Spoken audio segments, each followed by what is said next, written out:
Assalamualaikum warahmatullahi wabarakatuh. Alhamdulillahilladzi nahmaduhu wa nasta'inuhu wa nastaghfiruh wa na'udzu billahi min syururi anfusina wa min sayyiati a'malina.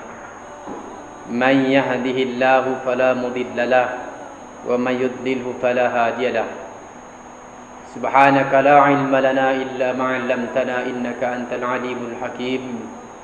Rabbi shrah li sadri wa yassir li amri wa hlul 'uqdatam min lisani yafqahu qawli wa ba'd.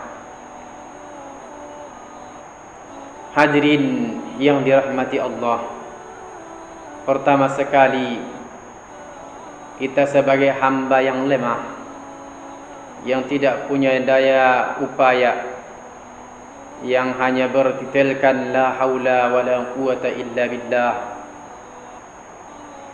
kita bersyukur kepada Allah walaupun kondisi kita hari ini kondisi yang tidak seperti biasanya, yang dulunya mudah sekarang sulit, yang dulunya tenang sekarang agak pusing. Tetapi kita sebagai umat Islam dianjurkan tetap bersyukur di setiap keadaan. Rasulullah bersabda dalam hadis riwayat At-Tabarani, "Awwalu man yud'a ilal jannati alhamiduna lillahi ala kulli hal." Artinya, yang paling pertama nanti dipanggil masuk surga adalah orang-orang yang tetap bersyukur di setiap keadaan, tetap memuji Allah alhamdulillah bagaimanapun kondisinya, tetap mengucapkan alhamdulillah sekalipun kena musibah, tetap mengucapkan alhamdulillah apalagi dapat nikmat. Hadirin yang dirahmati Allah, salawat dan salam Allahumma salli wa sallim ala sayyidina Muhammad wa ala ali sayyidina Muhammad. Mudah-mudahan salawat yang kita bacakan sampai kepada baginda Rasulullah sallallahu alaihi wa alihi wasallam. Hadirin yang dirahmati Allah Subhanahu wa taala, adapun judul yang kita sampaikan dalam tausiah yang berbahagia ini adalah tentang bahaya zina. Zina merupakan keburukan, merupakan dosa terbesar setelah syirik kepada Allah Subhanahu wa taala menurut sebagian ulama. Zina merupakan kemungkaran yang paling keji karena dampaknya yang sangat fatal. Adapun larangan tentang zina, Allah Subhanahu wa taala berfirman dalam Al-Qur'an, "Wa la taqrabuz zina innahu kana fahisyatan wa sa'a sabila." Jangan kalian mendekati zina. Dari ayat ini ada keindahan dalam penyampaian. Allah melarang jangan dekati zina. Allah Ta'ala tidak mengatakan dalam ini jangan berzina. Mendekati dari sudah dilarang Allah Subhanahu wa taala, apalagi sampai kepada zinanya, yang artinya untuk menjaga dari zina ini, jangankan hanya langsung perbuatannya, tetapi hal-hal yang mendorong seseorang melakukan perzinahan hendaklah dihentikan. Karena pendahuluan suatu saat akan sampai kepada tujuan. Maka sebelum sampai kepada tujuan, pendahuluan ini segeralah dihentikan agar terjauh dari zina.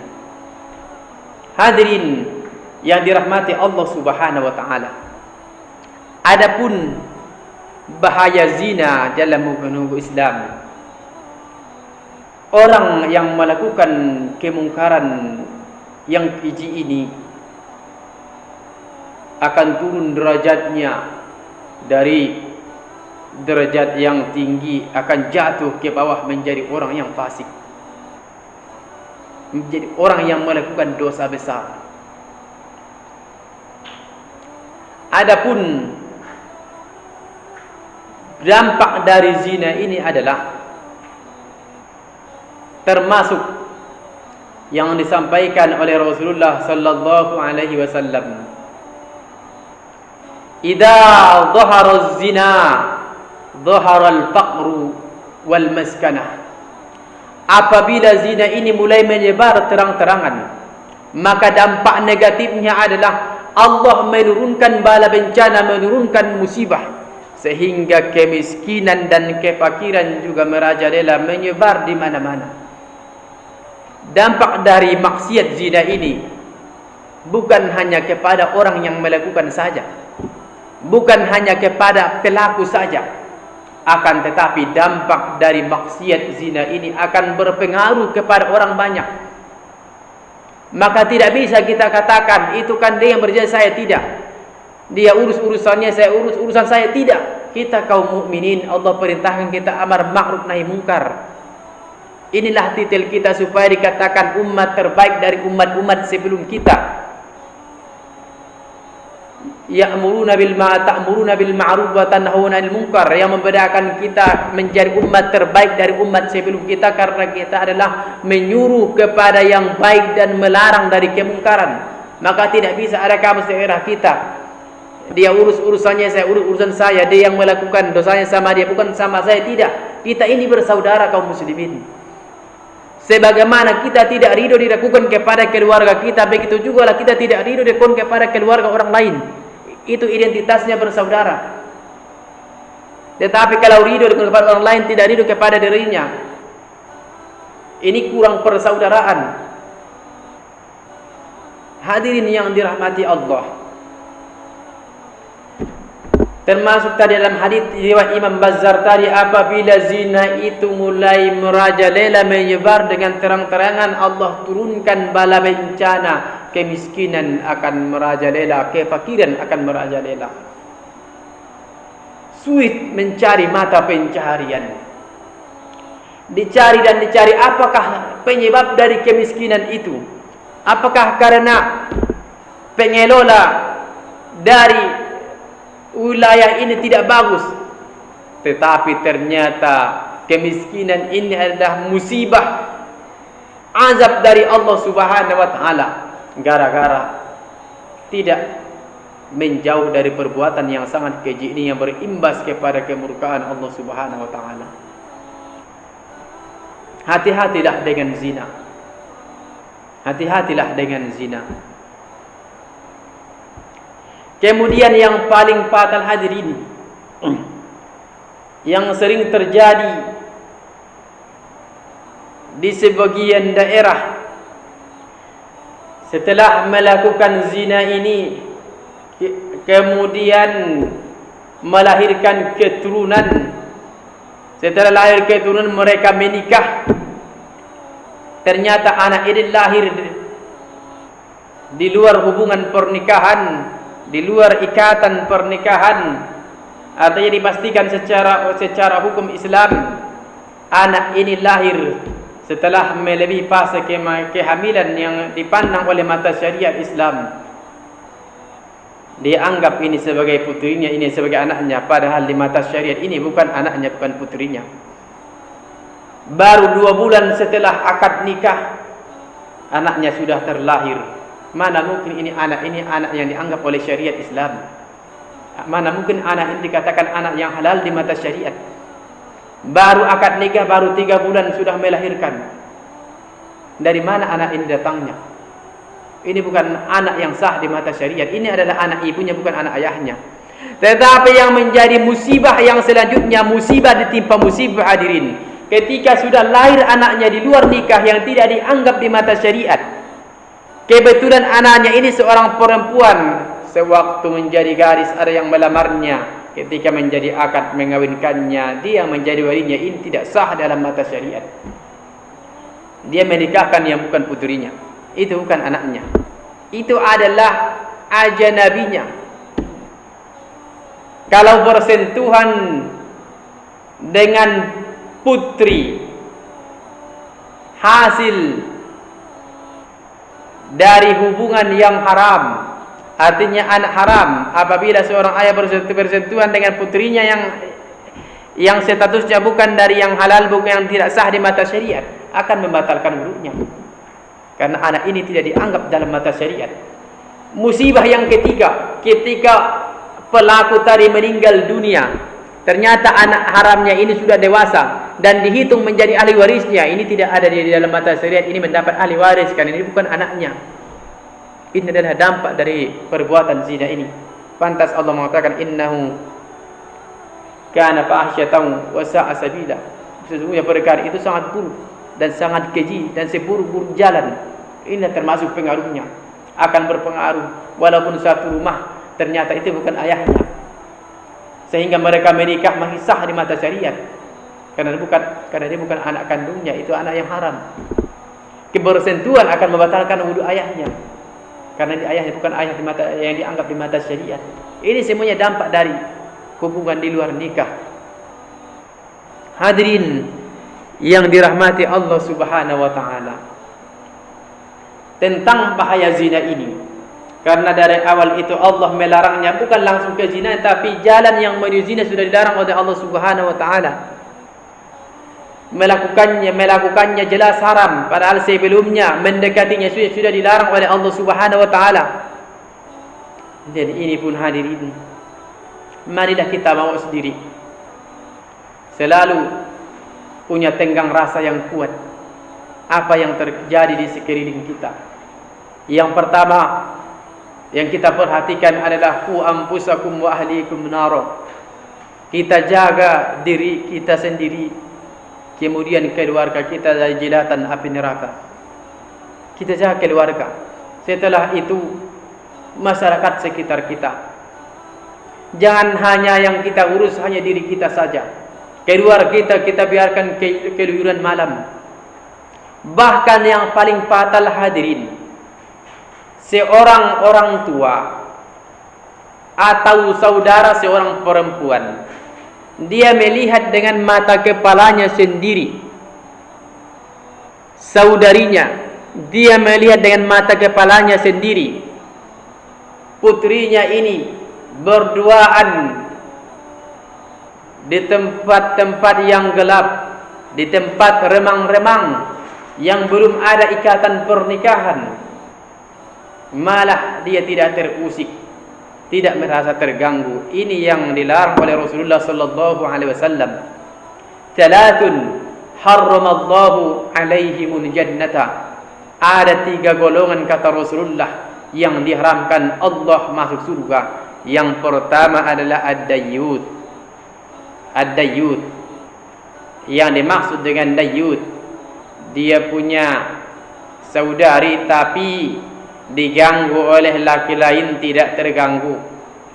Dia punya putri dibawa laki-laki lain, digoda oleh laki-laki lain, dibawa boncengan kemana-mana, dia tenang-tenang saja, merasa tidak apa-apa. Ini dinamakan dayyut dalam hadis Rasulullah. Sehingga itu mengatakan diharamkan Allah Subhanahu wa taala masuk surga. Kemudian wal aqli walidaih, yang durhaka kepada kedua orang tuanya. Yang ketiga wa mudminul khamar, orang yang pecandu khamar. Ini yang 3 ini Rasulullah adalah pelaku dosa besar. Harramallahu alaihimul jannah, Allah haramkan masuk ke dalam surga. Apalah nilai positifnya hadirin kalau kita biarkan, karena ini adalah mengikuti zaman. Ini style manusia masa kini. Ini penampilan manusia saat sekarang. Ini sudah begini zamannya. Tidak ya hadirin, ini akan menjadi tanggung jawab yang besar di akhirat. Menjadi tanggung jawab yang besar di akhirat. Kita akan dipertanggungjawabkan di hadapan Allah Subhanahu wa taala. Kenapa kamu biarkan saudarimu begitu di atas dunia? Kenapa kamu tidak melarangnya? Kenapa kamu tidak terusik? Kenapa kamu biarkan putrimu begitu berduaan di luar nikah? Kenapa kamu tidak terusik? Ini akan menjadi tanggung jawab yang besar di hadapan Allah Subhanahu wa taala. Mungkin di dunia kita tenang-tenang saja sampai akhir tidak taubat dengan dosa yang besar ini, dosa dayyut, tidak terganggu dengan apa yang terjadi dengan saudarinya, yang terjadi dengan putrinya. sehingga mengundang murka Allah Subhanahu wa taala. Hadirin yang dirahmati Allah Subhanahu wa taala. Karena itulah dalam masalah larangan zina ini, Allah larang sebelum sampai ke zina itu, langkah-langkahnya sudah dilarang oleh Allah Subhanahu wa taala. Makanya tidak ada dalam Islam pacaran Islami. Tidak ada istilah pacaran Islami. Tidak ada istilahnya itu berduaan secara Islami. Berduaan secara Islami tanpa dibarengi oleh mahramnya atau yang lain. Berduaan di tempat-tempat yang sunyi. Berduaan di tempat-tempat yang remang. Dikatakan ini secara syar'i tidak. Ini adalah pendahuluan ke sana. Yang pertama itu kita memandang. Setelah itu terpikir. Kemudian muncul gerakan-gerakan yang lainnya, yang akhirnya akan melakukan kemungkaran yang sangat dibenci oleh Allah Subhanahu wa taala. Termasuk chattingan-chattingan dengan lawan jenis. Ini langkah awalnya, kenalan-kenalan, kemudian dekatan, ketemu di mana. Setelah ketemu ada langkah-langkah yang lain, sehingga banyak berimbas kepada jurang kebinasaan. Jauhilah zina. Hadirin yang dirahmati Allah Subhanahu wa taala. Kemudian tentang bahaya zina ini. Selain ini adalah dosa besar yang menjadikan orang itu fasik. Sehingga kalau sudah menjadi fasik akan mencegah menjadi seorang wali, tidak sah menjadi wali pernikahan. Karena itu saya himbau kepada kaum muslimin muslimat, marilah kita berpikir panjang. Janganlah kita pikirkan yang hanya kita lihat nikmat kayak fata morgana. Kita lihat seperti air yang jernih, setelah didekati ternyata tidak ada. Begitulah di dunia ini, banyak tipuan iblis bagian fata morgana. Kita lihat indah sekedar memandang, tetapi efek sampingnya sangat fatal di dunia dan di akhirat. Bahkan di dalam kitab Nasaihul Ibad, melakukan zina itu bisa menghilangkan cahaya wajah ini yang wajahnya berseri, walaupun dicampur dengan lipstik yang megah, tapi cahaya wajahnya itu dihapus oleh Allah Subhanahu wa taala gara-gara maksiat zina ini. Kemudian zina ini kalau sudah terjadi pada seseorang, janganlah dilakukan malapetaka yang selanjutnya. Malapetaka menyebarkan kepada orang lain. Maksiat kelakuannya berzina sudah menjadi maksiat terbesar. Kemudian ditambah lagi diceritakan kepada orang lain, disebarkan kepada halayak ramai, dapat datang musibah yang kedua. Apapun yang pernah terjadi kepada kita berupa keburukan-keburukan ini, janganlah sebarluaskan kepada orang lain siapapun orangnya. Di dalam satu hadis riwayat Imam Hakim, Rasulullah menyampaikan, "Man fa'ala hadhihi al-qadurati falyastatir bi sitrillah, fa in abdalana safhatahu aqamna lahu al-had, aqamna alaihi al-had." Siapa yang melakukan keburukan ini, keburukan berzina, hendaklah ia tutupi dengan tutupan yang dengan penutup yang diberikan oleh Allah Subhanahu wa taala, dengan arti jangan sebarkan kepada orang lain. Karena siapa yang menyebarkan ini kepada kami, kami akan lakukan hukuman yang sesuai dengannya. Kalau sudah pernah ini terjerumus, tutuplah aibmu. Jangan bukakan kepada orang lain. Janganlah bangga mengumbar aib kita sendiri. Ini adalah malapetaka yang kedua. Di dalam satu hadis Rasulullah menyampaikan, Ibnu Adam mu'afa illa al-mujahir. Manusia ini kemungkinan besar akan diampuni Allah Subhanahu wa taala dosanya, kecuali orang yang mujahir, yaitu orang yang terang-terangan bangga menceritakan keburukannya. Tak ada manusia yang tak bersalah. Sifat maksum tidak diberikan kepada manusia biasa. Sifat maksum hanya kepada orang pilihan para nabi dan para rasul. Kita manusia pernah melakukan kesalahan. Kullu bani Adam khata'un wa khairul khata'in at-tawwabun. Semua anak Adam ini, kata Rasulullah, pernah bersalah, dan sebaik-baik orang yang bersalah dia bertaubat. Berhentilah dari kemungkaran yang keji ini.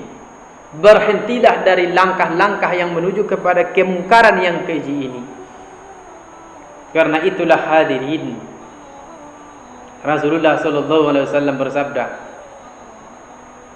ketika Rasulullah menanya sahabat, ayu dzambi a'dzam, dosa manakah terbesar? Kemudian Allah wa rasuluhu a'lam, dijawab para sahabat, yang paling tahu itu Allah dan Rasulnya. Dijawab oleh Rasulullah, antuzani halidata jarika, engkau berzina dengan perempuan yang itu masih tetanggamu. Ini adalah masuk dosa besar. Ini termasuk yang mengantarkan seorang itu menjadi orang yang fasik, yang tidak diterima kewaliannya, yang tidak diterima kesaksiannya. Dan apapun ceritanya hadirin, kalau memang sudah pernah terjerumus dengan kemungkaran ini, segera tutup dirimu, jangan ceritakan sampai kita meninggal. Cukuplah rahasia kamu dengan Allah Subhanahu wa taala. Teruslah meminta ampun kepada Allah. Berhentilah dari kemungkaran ini. Ini adalah dari bahaya zina. Kemudian hadirin, zina ada bermacam-macam dalam hadis. Al-ainani tazniyani, sabda Rasulullah, mata ini juga bisa berzina. Dengan arti kalau mata ini kita gunakan memandang kepada yang diharamkan oleh agama, memandang kepada aurat seorang perempuan, maka berarti kita gunakan mata ini untuk berzina. Mendengar hal-hal yang mereka zina, berarti pendengaran itu kita gunakan untuk mendengar untuk yang berzina. Mata ini bisa berzina, maka jagalah pandangan. Sehingga dalam hadis riwayat Imam At-Tabrani, Rasulullah mengatakan, an-nadhru sahamun min sihami iblis masmum. Pandangan mata ini adalah termasuk anak panah dari anak panahnya iblis yang mengandung racun. Siapa yang bisa menjaga pandangannya itu, pandangan dari yang haram, Allah berikan kepadanya kemanisan iman sampai bertemu dengan Allah Subhanahu wa taala. Maka salah satu cara untuk mendapatkan kemanisan iman, jaga pandangan ini. Jaga pandangan ini. Janganlah memandang perempuan yang diharamkan oleh agama, yang tidak dibenarkan oleh hukum Islam. Fa inna lakal ula wa laysa lakat thaniyah. Pandangan itu yang diizinkan hanya pandangan yang pertama, tapi jangan diulang yang kedua kali. Kalau yang pertama masih dimaafkan di syariat Islam, tapi jangan diulang yang kedua kali sehingga dicatat menjadi dosa. Janganlah pandangan kita masing-masing hadirin. Hadirin yang dirahmati Allah Subhanahu wa taala. Di dalam satu hadis Rasulullah menyampaikan tentang efek samping daripada perbuatan zina ini. La ghina ma'az zina wala faqra ma'ad duha. Tidak ada kekayaan kalau dibarengi dengan berzina, dan tidak ada kemiskinan kalau terus-menerus dengan salat duha. Di dalam hadis ini Rasulullah sandingkan antara ibadah salat duha dengan berzina. Tidak akan ada kekayaan dengan berzina. Orang yang berzina, walaupun hartanya melimpah ruah, itu bukan termasuk harta yang berkah sebelum ia taubat dari kemungkarannya ini, sebelum taubat dari perbuatan yang sangat keji ini.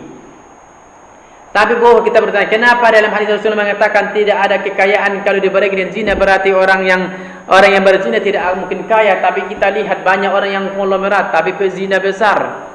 Sudah kita bilang dari awal, harta ini ada harta yang berkah, ada harta yang berbentuk istidraj.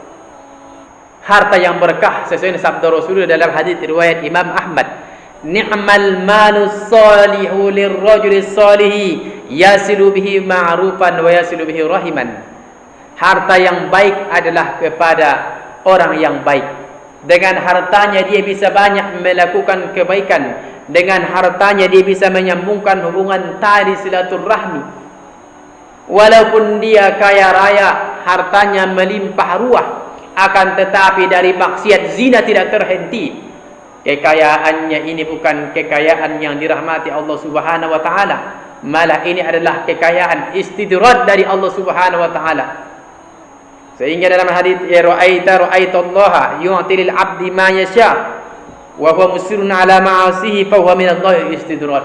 Rasulullah menyampaikan, apabila engkau melihat Allah memberikan apa yang diinginkan oleh hambanya tetapi terus menerus maksiat, hambanya terus melimpah, hartanya terus melimpah ruah tetapi maksiatnya terus berlanjut, ini adalah istidraj dari Allah Subhanahu wa taala. Hadirin yang dirahmati Allah, la ghina ma'az zina wala faqra ma'ad duha. Tidak ada kekayaan kalau dibarengi dengan zina, dan tidak ada kefakiran, kemiskinan kalau dibarengi dengan solat duha.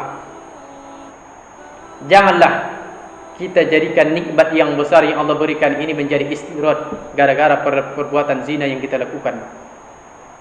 Janganlah kita jadikan harta yang melimpah ruah ini akan menjadi bumerang pertanggungjawaban kita kelak di akhirat. Jangan kita menyangka saya ini disayangi oleh Allah Subhanahu wa taala. Saya tidak ada kekurangannya. Apa yang saya minta selalu hadir di depan saya, tidak ada penghalangnya. Tetapi tidak sadar maksiatnya terus berlanjut, tidak ada jera-jeranya. Malah perbuatan zinanya terus berlanjut, tidak ada henti-hentinya. Ini semua hartanya akan menjadi bumerang kelak di akhirat, akan menjadi istidraj. Hadirin yang dirahmati Allah Subhanahu wa taala. Adapun yang terakhir tentang bahaya zina ini adalah dalam satu hadis riwayat At-Tabarani, Rasulullah menyampaikan, idza kathura az-zina war-riba fi qaryatin faqad hallu ala anfusihim adab Allah. Apabila zina dan riba telah banyak di suatu kampung, berarti mereka telah siap-siap mendapatkan azab dari Allah Subhanahu wa taala. Dan ini pun kita lihat hadirin, kalau tempat remang-remang yang ada di daerah kita tidak terusik, dan orang yang berwenang tidak menghentikannya dan tidak terusik, kita siap-siap bersama-sama menerima azab dari Allah Subhanahu wa taala. Ada azab yang terlihat oleh mata kepala kita, dan ada azab yang kedua yang disebutkan Rasulullah dalam hadisnya, idza kathura az-zina idza dhahara az-zina dhahara al-faqr wal maskana. Bila zina itu telah bermunculan jelas terang-terangan, maka kefakiran dan kemiskinan juga akan terang-terangan. Jangan kita mengharap kehidupan ini akan semakin baik, ekonomi akan semakin baik, sementara perbuatan zina kita biarkan merajalela. Karena inilah yang mengundang azab Allah Subhanahu wa taala. Allah turunkan bala kemiskinan, Allah turunkan bala kefakiran gara-gara perlakuan zina ini, gara-gara perbuatan zina ini. Marilah kita hadirin introspeksi diri. Kita perbaiki diri kita, kita jauhi diri kita dari zina dan langkah-langkah yang menuju zina. Mari kita ajak masyarakat sekeliling kita untuk bahu-membahu bersatu untuk menanggulangi maksiat yang besar ini. Jangan gara-gara noda yang setitik rusak susu yang sebelanga. Jangan gara-gara mereka yang melakukan perbuatan zina kehidupan di daerah kita ini morat-marit. Tidakkah kita pikirkan betapa sulitnya mencari kehidupan, betapa sulitnya mencari pekerjaan, ekonomi sulit, paceklik. Tetapi kita tidak introspeksi diri. Apakah salah satu penyebab paceklik di atas dunia? Apakah kita lupa sabda Rasulullah sallallahu alaihi wasallam yang kita sampaikan tadi, "Idza zahara zina, zahara al-faqr wal maskanah." Bila zina ini telah menyebar luas terang-terangan, maka kefakiran juga akan menyebar. Janganlah kita gunakan sifat egoisme dalam diri kita. Itu bukan urusan saya, itu urusan dia. Kita semuanya akan bertanggung jawab di akhirat. Kita ada kewajiban, man ra'a minkum munkaran falyughayyir bi yadihi, fa in lam yastati' fa bi lisanihi, fa in lam yastati' fa bi qalbihi. Apabila seseorang melihat kemungkaran, kalau tidak bisa mencegahnya dengan kekuatannya, dengan lisan, kalau tidak sanggup dengan lisan, ya dengan hatinya. Artinya tidak ada kelepasan dalam syariat Islam ini membiarkan terjadi kepada orang lain. Itu bukan urusan saya, tidak. Kalau kita tidak punya kekuatan, tidak punya kekuasaan untuk menghalangi kemungkaran ini dengan lisan, lisan pun tidak akan kuat. Setidaknya dalam hati ini kita tidak ridho dengan perlakuan yang mungkar ini. Kita tidak terima dalam hati ini.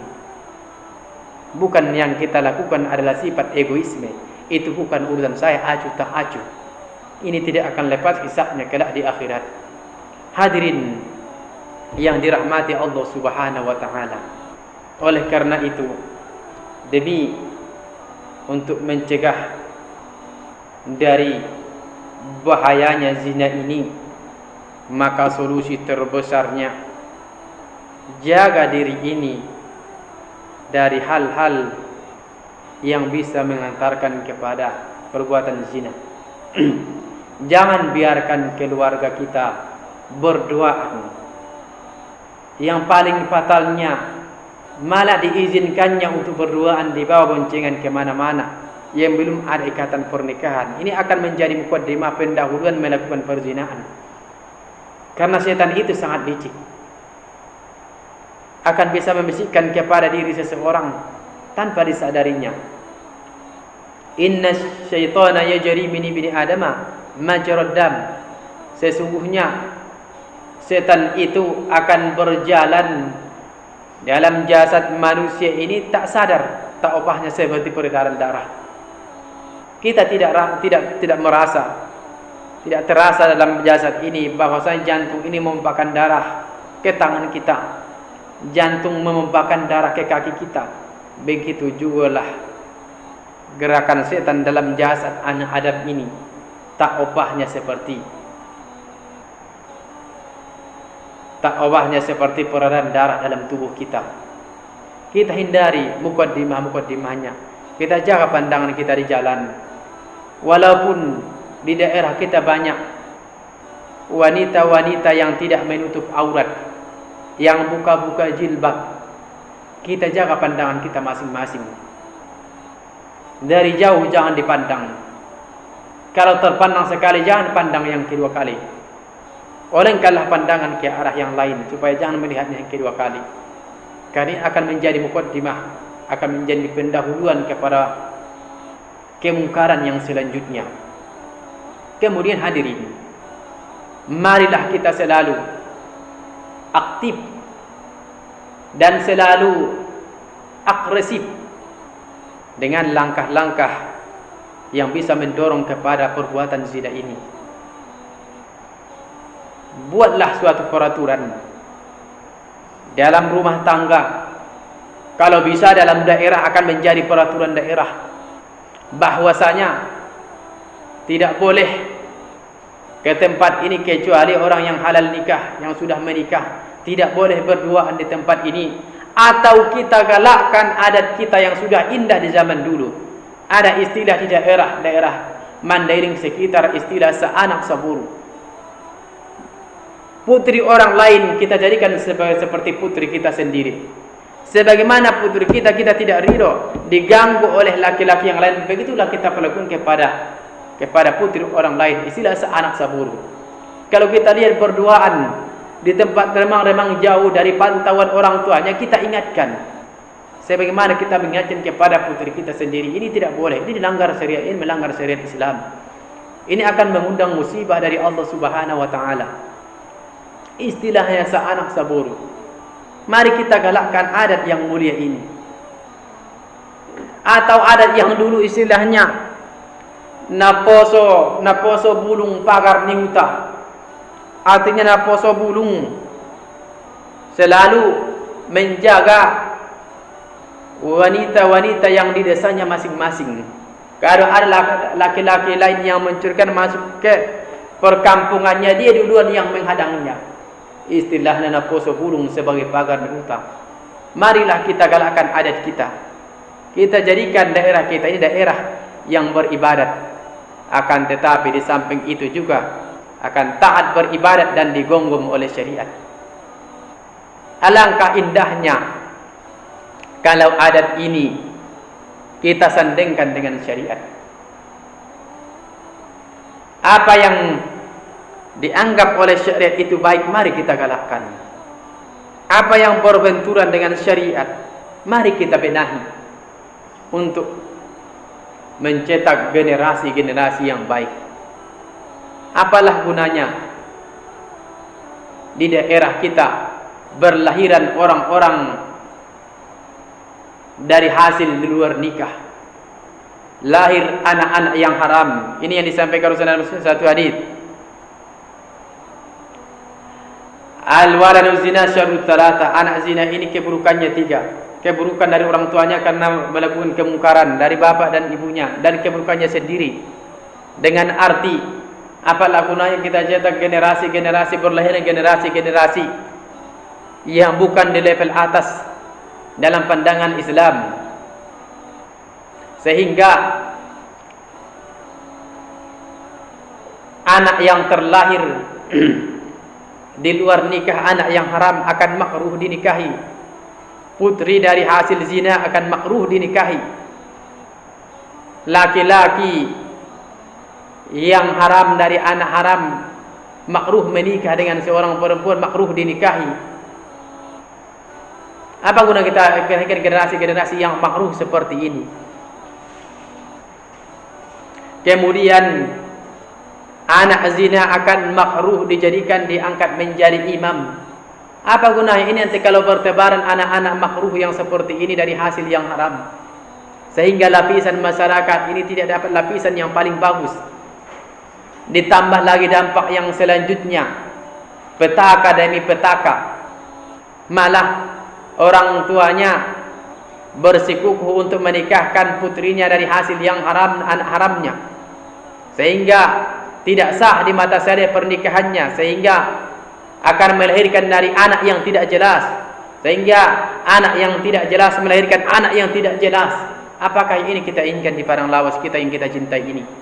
Maka mari kita bahu-membahu, tokoh masyarakat, naposo nauli bulung, tokoh agama, para ulama-ulama kita, para ustadz-ustadz kita, kemudian bagi yang berkewajiban, yang berwenang, mari kita bahu-membahu untuk menanggulangi penyakit masyarakat yang berbahaya ini.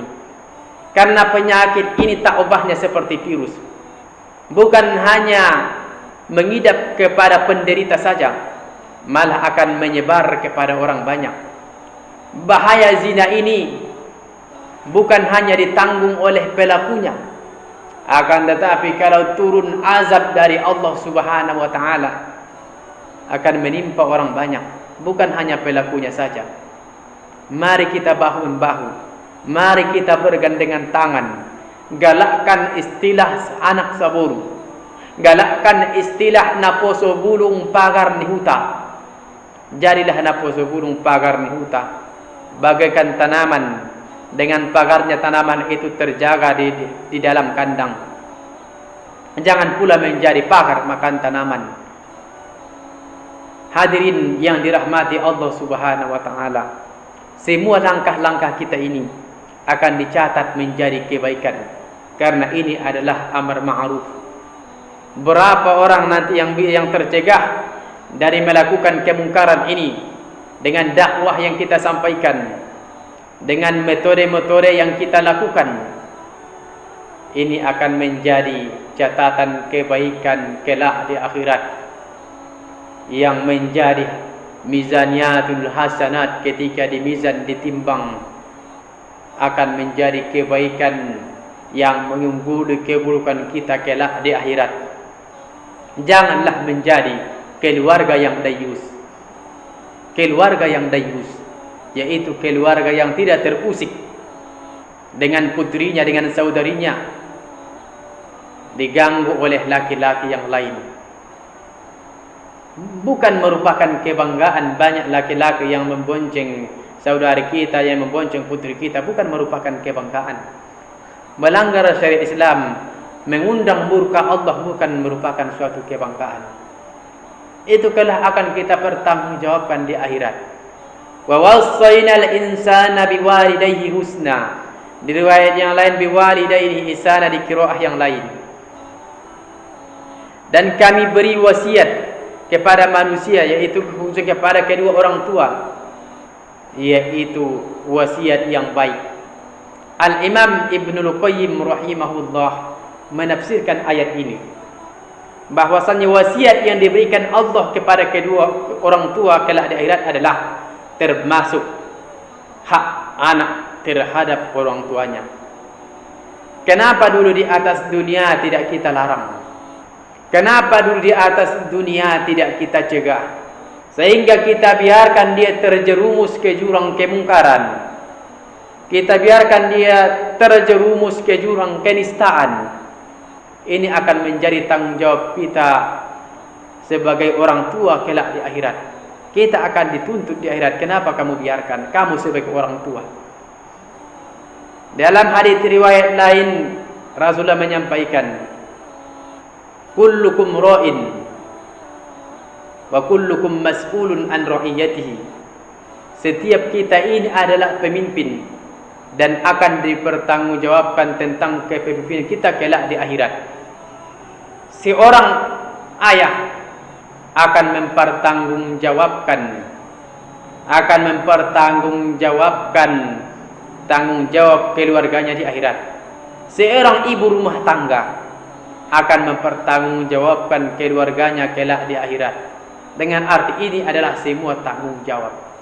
Tidak ada istilah lepas tangan. Kita ada dakwah, kita ada mengajak. Tapi kalau sudah kita ajak, masih belum sadar, masih membandel, kita lepas tangan, berarti kewajiban kita telah kita lakukan, telah kita laksanakan. Kita berserah diri kepada Allah Subhanahu wa taala. Memang benar di dunia ini tugas kita hanya sebagai dakwah. Innaka la tahdi man ahbabta walakinallaha yahdi man yasha.